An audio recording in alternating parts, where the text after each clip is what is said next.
Hello students, आज हम कक्षा 9वीं के साइंस 1 का पहला पार्ट गति के नियम के बारे में देखेंगे। आज कुछ टॉपिक समझेंगे।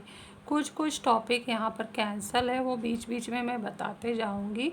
और क्या क्या पढ़ना है उसको हम प्रश्नोत्तर के रूप में समझेंगे। तो मैं यहाँ प्रश्न लिखी हूँ और उसके उत्तर इसी किताब में मिलते जाएंगे, वो मैं समझाती जाऊँगी। और जिसके उत्तर यहाँ ठीक से ना लिखे हैं उसे अच्छे से लिख कर दिखाना है, तो वो मैं अपने नोट्स में आप लोग को लिख कर दूंगी, उसे आप लोगों को फेयर में लिख लेना है। तो सबसे पहले हम यहाँ प्रश्न का पेज देख लेते हैं, एक एक प्रश्न देखते जाते हैं। हमारा पहले पार्ट का पहला प्रश्न है, हम जो कुछ टॉपिक 2 पेज पढ़ने वाले हैं, पेज 1 से पेज 4 तक, तो उसके ये प्रश्नोत्तर निकाले गए हैं गति के नियम का। तो पहला प्रश्न क्या है कि आप बस में सफ़र कर रहे हैं, तो क्या आपके पड़ोस में बैठा हुआ व्यक्ति गतिशील होता है? तो अभी यही प्रश्न मैं आप लोगों से पूछ रही हूँ, तो कुछ देर सोच के बताइए क्या होगा उसका उत्तर। मैं अगर सफ़र कर रही हूँ तो मेरा उत्तर होगा नहीं, क्योंकि जो सामने बैठा है प्रवासी, वो अपना स्थान परिवर्तन नहीं कर रहा है, इसलिए मेरे सापेक्ष मेरे सामने बैठा हुआ जो यात्री है वह गतिशील नहीं है। तो यहाँ पर भी वही उत्तर लिखना है नहीं, क्योंकि किसी पिंड को गतिशील होने के लिए उसका स्थान परिवर्तन होना आवश्यक होता है। क्वेश्चन 2 है, कब कोई पिंड गतिशील या स्थिर कहलाता है? तो इसका उत्तर आपको किताब के पेज नंबर 2 से मिल जाएगा, वहाँ से मैं समझाती हूँ।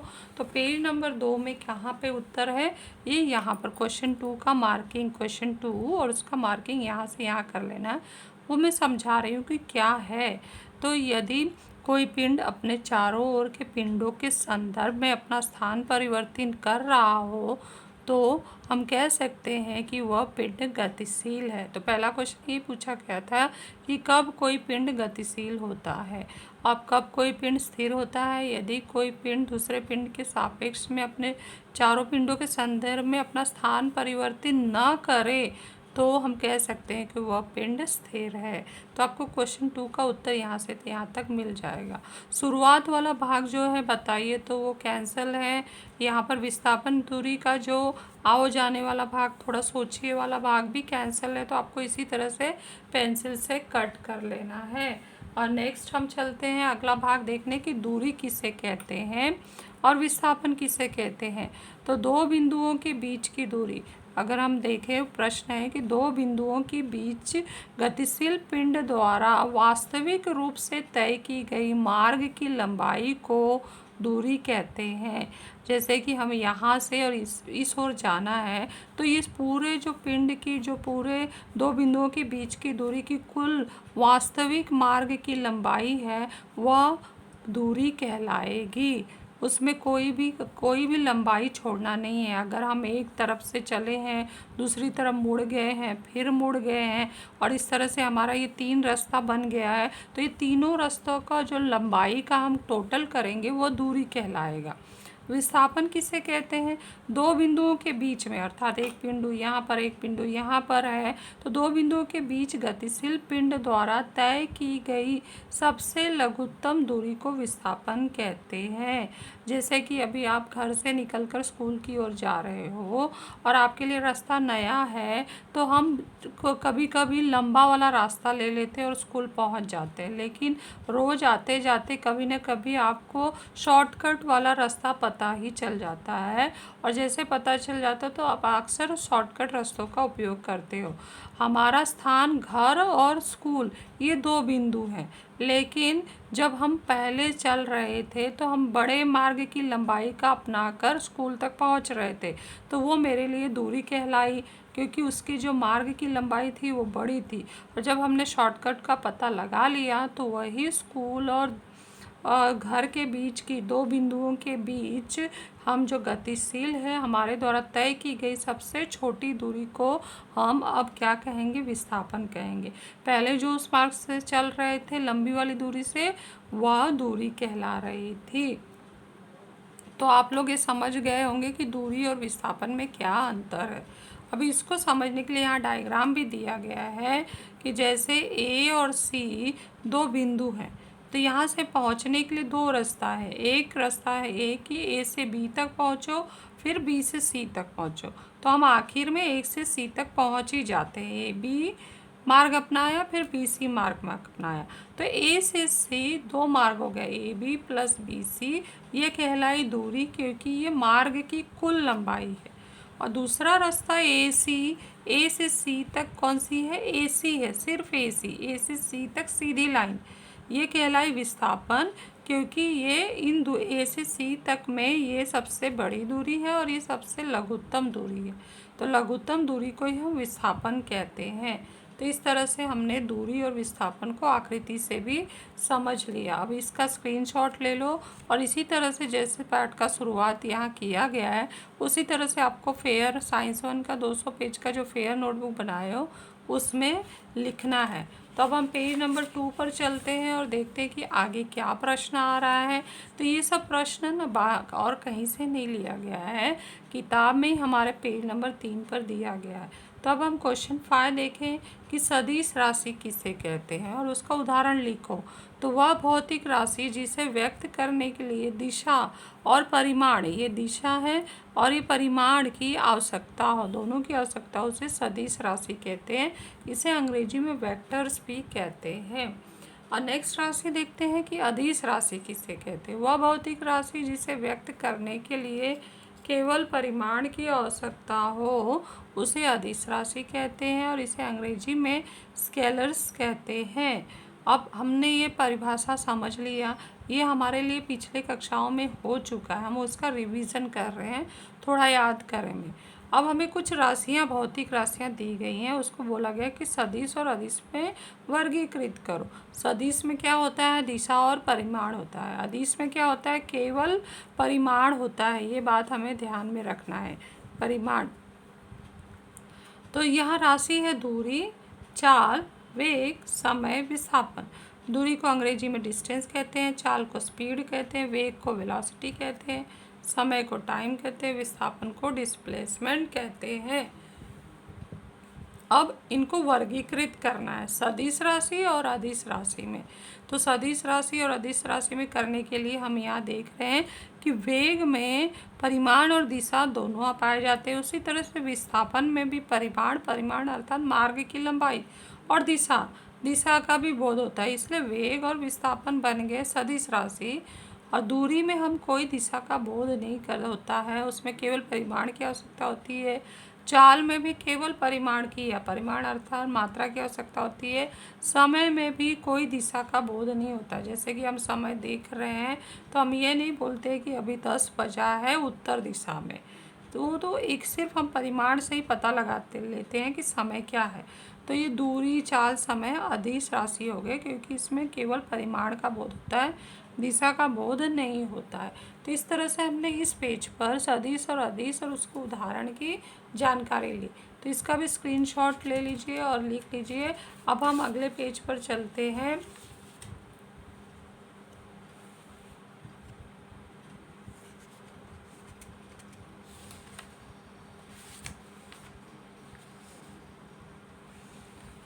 क्वेश्चन अगला देख रहे हैं, चाल को निम्न मुद्दों के आधार पर स्पष्ट करो। सदिश के बाद जो टॉपिक आ रहा है वो चाल है। तो चाल को निम्न मुद्दों के आधार पर स्पष्ट करने के लिए पॉइंट कौन कौन से हैं? परिभाषा, सूत्र, इकाई और राशि। परिभाषा है इकाई समय में किसी पिंड, कौन सी पिंड? गतिशील पिंड द्वारा तय की गई दूरी को चाल कहते हैं। तो सूत्र बना चाल बराबर तय की गई कुल दूरी बटे समय। सांकेतिक सूत्र बना चाल बराबर डिस्टेंस अपॉन टाइम, d/t। अब राशि क्या है? चाल एक अदिश राशि, हमने पहले देख लिया, इसमें दिशा का बोध नहीं होता है, केवल परिमाण का होता है, इसलिए अदिश राशि। और इकाई दो प्रकार की प्रणाली होती है, एसआई प्रणाली और सीजीएस प्रणाली। एसआई प्रणाली में चाल की इकाई होती है दूरी बटे समय। दूरी को हम SI MKS में दूरी मीटर होता है, समय सेकंड होता है, तो मीटर बटे सेकंड हो गया। और चाल की इकाई जो है CGS प्रणाली में क्या है? तो दूरी को हम सेंटीमीटर से नापते हैं और समय को सेकंड से, तो CGS में हो गया सेंटीमीटर बटे सेकंड। अब वेग को हम इन्हीं मुद्दों पर परिभाषित करेंगे।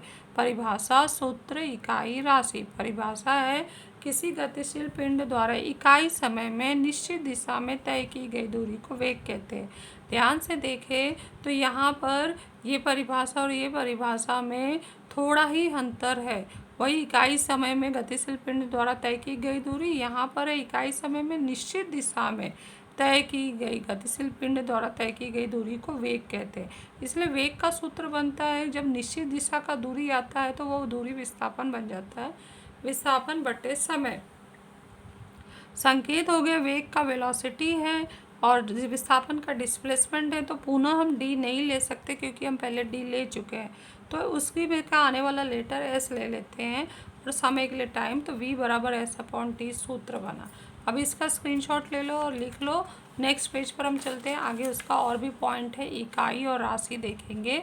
तो हमारा जो राशि इकाई है कि एसआई प्रणाली में वेग की इकाई क्या होगी, तो मीटर बटे सेकेंड, क्योंकि विस्थापन को हम मीटर में नापते हैं और समय को सेकेंड। सीजीएस प्रणाली में वेग की इकाई क्या होगी, तो दूरी को जो विस्थापन है उसको सेंटीमीटर नापते हैं और समय को सेकेंड, तो सेंटीमीटर बटे सेकेंड। तो हमने ध्यान दिया कि चाल और वेग की इकाइयाँ समान है, तो इस तरह से वेग और चाल में कुछ समानता पाया जाता है। और वो समानता किसका है, परिमाण का। वेग का परिमाण और चाल में पाया जाने वाला परिमाण समान होता है, बस वेग में अलग क्या होता है, दिशा का बोध होता है।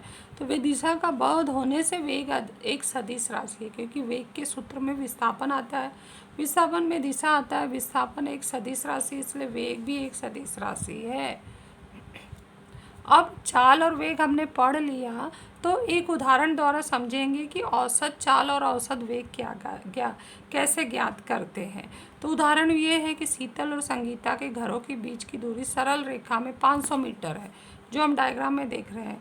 ए जो है शीतल का घर है, बी संगीता का घर है और सी विद्यालय है। तो ए से बी शीतल और संगीता के घर के बीच की दूरी 500, संगीता के घर और विद्यालय के बीच की दूरी 1200 यहाँ लिखा गया है। शीतल के घर और विद्यालय की दूरी जो सरल रेखा में है वो 1300 मीटर है। फिर समय दिया है कि शीतल को संगीता के घर जाने में 5 मिनट लगता है और फिर वहाँ से विद्यालय जाना में 24 मिनट लगता है।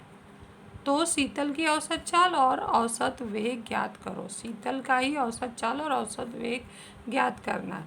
तो सबसे पहले जो है दूरी हम जानते हैं कि यहाँ एक दूरी है, ये दूसरी दूरी है और दूरी को लेकर चाल बनता है, तो हमें 2 चाल निकालना होगा। ए बी पथ पर जो चाल है और बी सी पथ पर चाल। तो शीतल की ए पथ पर जो चाल है वो दूरी बटे समय आएगी 500 बटे 5 बराबर 100 मीटर बटे मिनट आ गया। अभी हम नेक्स्ट चलते हैं। शीतल की बी पथ पर चाल देखते हैं, तो बी पर हमने दूरी क्या देखा था, 1200 देखा था और समय 24 मिनट, तो 50 मीटर बटे मिनट आ गया। अब शीतल की औसत चाल निकालनी है, तो कुल दूरी बटे कुल समय लेना होगा। तो कुल दूरी कितना होगा, ए पथ पर चाल और बी पथ पर। ए पथ पर जो है दूरी वो 500 है और बी पथ पर 1200 है, तो 1700 मीटर हो गया। और कुल समय ए पथ पर 5 मिनट लगा, बी पथ पर 24 मिनट, तो 29 मिनट आ गया। भाग देने पर आया 58.6 मीटर बटे मिनट। शीतल का अब हम ज्ञात करते हैं औसत वेग। औसत वेग के लिए सूत्र है विस्थापन बटे समय, और विस्थापन हमें कहाँ से मिलेगा, जो हमने यहाँ पर देखा है कि ये जो ए से सी तक की जो दूरी आई है 1300 मीटर, वो लघुत्तम है, इसलिए ये बन गया विस्थापन और ये कुल मार्ग की लंबाई बन गई दूरी। तो इस तरह से यहाँ पर हमने विस्थापन का मान 1300 लिखा और समय 29 मिनट भाग दिया, तो 44.83 मीटर बटे मिनट आता। तो इस तरह से शीतल के औसत चाल और औसत वेग में अंतर है। औसत चाल बड़ा आया और औसत वेग कम होकर आया है, क्योंकि वो लघुत्तम दूरी पर निकाला गया है। तो इस तरह से हमने ये सवाल समझ लिया। अब हम नेक्स्ट टॉपिक पर चलते हैं। पेज नंबर 3 पर दिए गए चित्र का निरीक्षण कर बताओ कि वेग किस पर निर्भर रहता है और वेग कब कब परिवर्तित होता है। तो अब हम सीधे पेज नंबर 3 पर चलते हैं और वहाँ उत्तर देखते हैं कि क्या लिखा गया है, किस पर आधारित होता है। तो पेज नंबर 3 निकालते हैं, उसका डायग्राम यहाँ दिया गया है। पेज नंबर 3, चाल और दिशा का, ये यहाँ तक हमने सवाल कर लिया, चाल और दिशा का वेग पर होने वाला प्रभाव। तो यहाँ पर हम देख रहे हैं जो सचिन है वो जो साइकिल से, मोटरसाइकिल से सीधे रास्ते पर, ये हम डायग्राम पहले देख लें तो सचिन मोटरसाइकिल से यहाँ सीधे रास्ते पर जा रहा है और उसका दिशा समान है, लेकिन क्या कर रहा है वो चाल बीच बीच में बदल रहा है, कम ज़्यादा कर रहा है। तो क्या वेग में परिवर्तन होगा? तो हाँ, हम कहेंगे कि हाँ, वेग में परिवर्तन होगा। अब दूसरा, सचिन द्वारा मोटरसाइकिल जब वो चला रहा है तो यहाँ जो है वृत्ताकार पथ पर बने हुए, तो वृत्ताकार पथ पर बनने से वो 4 दिशाओं में घूम रहा है, इसलिए हम कहेंगे दिशा बदल रहा है, लेकिन जो चाल है उसका वृत्ताकार पथ पर घूमने से वो एक सम चाल से चल रहा है। तो चाल समान है और दिशा बदल रहा है। यहाँ पर क्या था, दिशा समान था और चाल बदल रहा था, यहाँ पर चाल समान है, दिशा बदल रहा है।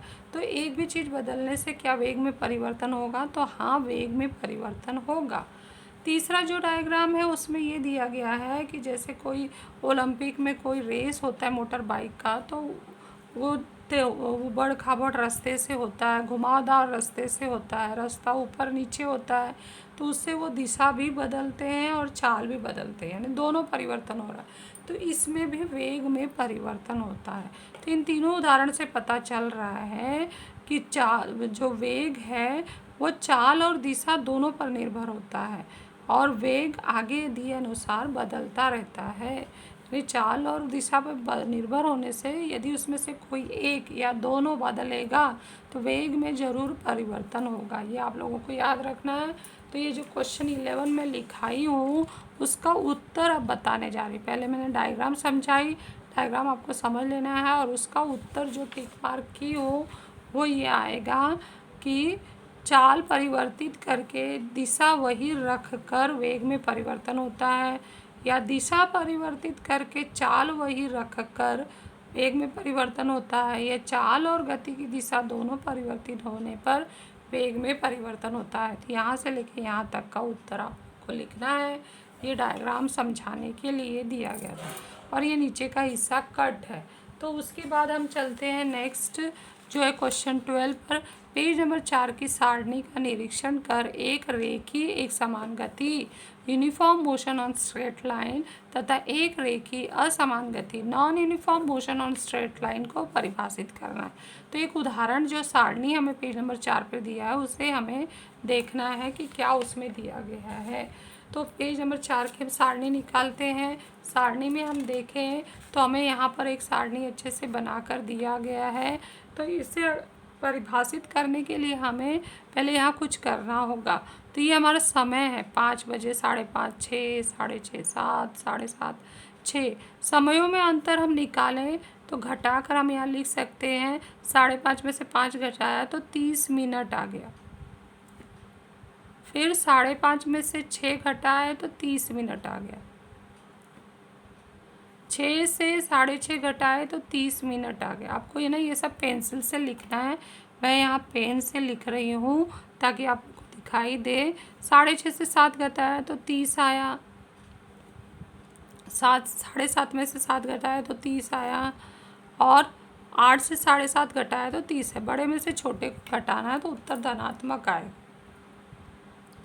उसी तरह से ये अमर द्वारा तय की गई दूरी को हम घटाते हैं तो 20 में से 0 गया 20, 40 में से गया 20, 60 में से 40 गया 20,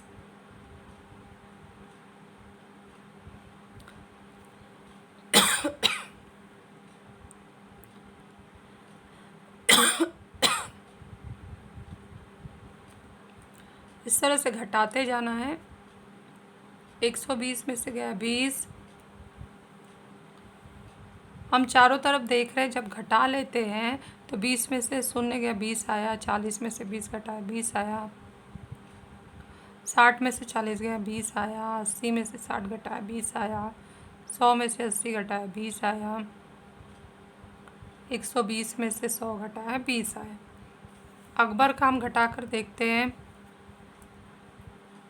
18 में से 0 गया 18, 36 में से 18 गया तो 18 आया, 42 में से घटाएंगे तो 6 आया। 36, 42 में से 36 घटा रहे हैं। 70 में से 42 घटाते हैं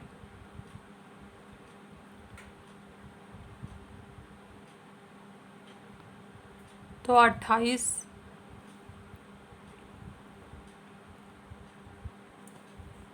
95 में से 70 को घटाते हैं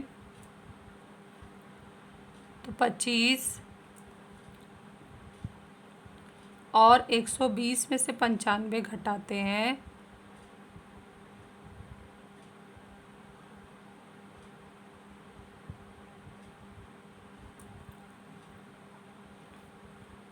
25 आता है।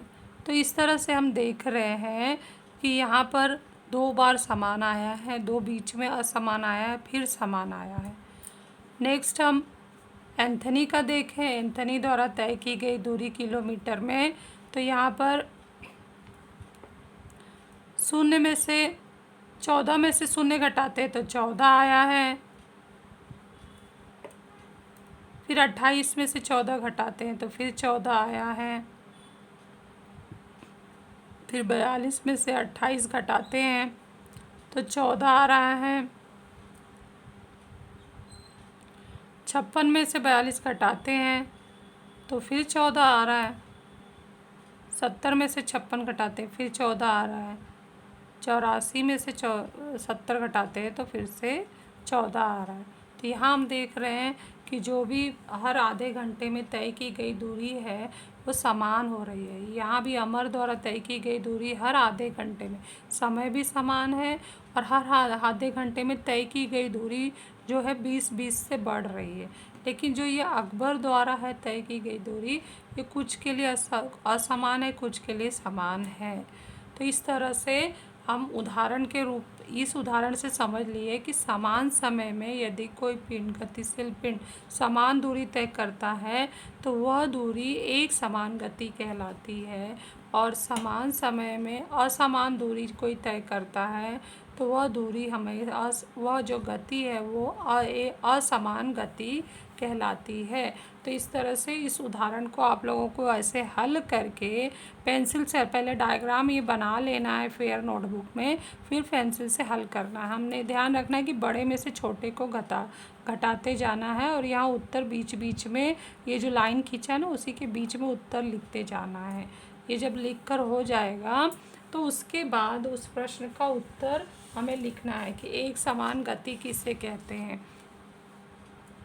तो यदि कोई गतिशील पिंड समान समय में समान दूरी तय करता है तो उसे एक समान गति कहते हैं। जैसा कि हम देख रहे हैं समान समय है और ये दूरी भी जो तय किया है वो समान है, इसलिए ये एक समान गति का उदाहरण है।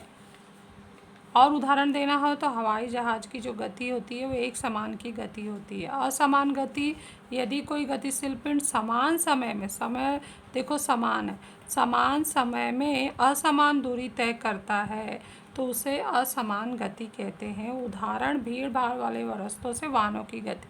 भीड़ भाड़ वाले रास्तों में हम देखते हैं कि चाल भी बदलता रहता है और दिशा भी बदलता रहता है, तो इस तरह से वो असमान गति का उदाहरण है। तो दोनों में हमने ध्यान दिया कि समय जो है वो समान है लेकिन दूरियां पहले वाले में समान हो रही है अंतर निकालने पर, यहाँ जो अंतर निकाल रहे हैं तो दूरी असमान आ रही है। तो ये अंतर आप लोगों को याद रखना है।